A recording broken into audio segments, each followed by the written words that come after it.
Hey guys, Vantage here. And today I wanted to talk about Zenless Zone Zero and the rewards that I will be receiving on July 4th when the game releases. As you can see right here, I have their Twitter page pulled up, and it says here that we'll be receiving 100 free pulls as well as 80 Bopon pulls. And Bopon pulls are the summon pulls for these little like penguin pet looking guys that you use in the game. Upon logging in, you'll receive 30 free pulls.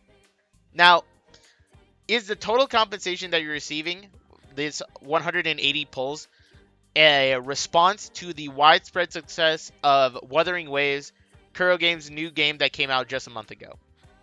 I think yes.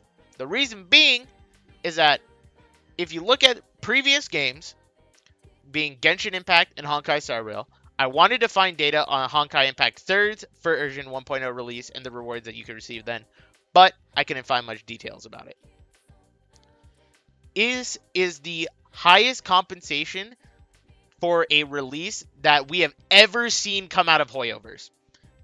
No bar. We can see this with a Genshin bookkeeping for all of the versions from 1.0 till now. So, let's look at the total count. As you can see here, for 1.0, we have received 170 pulls entirely. Now, let us remove the biggest portion of this, which is permanent content. This is referring to exploration content, quest completion content, any source of Primogem that requires you to play the game actively to get these pulls. Let's look at just Apologems and event content, because this total, this 180, comes from events. So we'll just look at the same thing, which was events. So, in 1.0, you received 36 pulls from the mail.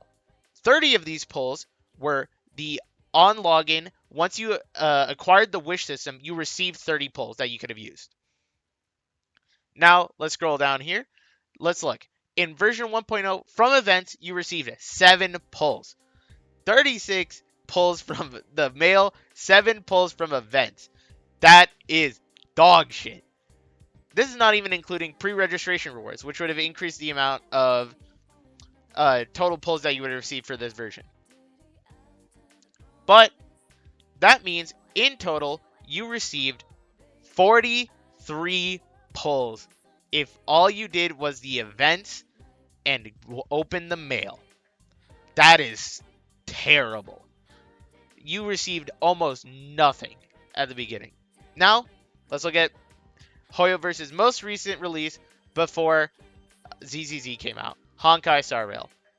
Now, here for Honkai Star Rail, this is the mailbox and web event rewards that you received on 1.0.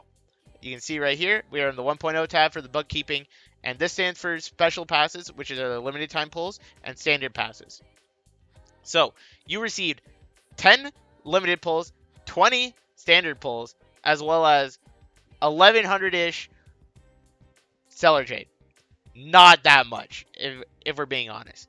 Of course, the main difference was that there was a lot of pulls that came in from quests and permanent content and events. But in total, you received 214 pulls if you were doing the content that was available in 1.0. Not bad if you ask me. Still, ZZZ, even if you include everything but the permanent content, which totals to about 70 pulls, ZZZ is still over doubling the amount of pulls that you're receiving in 1.0. This is insane. Hoyoverse has never done this much new player compensation, new release compensation ever in the history of the company. They're clearly afraid of Wuthering Waves taking away potential player base and money from them in their gacha games. And I think this is amazing for the consumer. We are receiving so many more rewards. Hoyoverse is starting to treat the players better because they would have never given us this shit if it wasn't for a competition existing. So, if anything, this is better for all of us. Because now, ZZZ is giving us a lot of rewards. Who knows in the next versions of Genshin Impact and Honkai Star Rail, how much the rewards are going to increase per version. This is just going to help free-to-plays and low spenders be able to get the characters and get the clear all the content that they want to, without having to spend so much time on, hoping that they get the right enough pulls to get the character they want. There's much more wiggle room for them, and I think that's great. I hope that this keeps up, that Kuro Games continues to be strong competition for Hoyoverse, since if this happens, hey man, we're just going to benefit more. We're just going to get more pulls, more content, better rewards, and us as a consumer is winning in the end. Now, say what you will about Wuthering Waves, its current state, and everything. I think it's good that Hoyoverse is treating it as direct competition and forcing itself to improve, because now there's somebody else that'll treat us better than Hoyoverse will for a lot of games. And amen, it's just good for us. If you guys enjoyed the video, please remember to like, comment, and subscribe. And I'll see you guys later. Peace.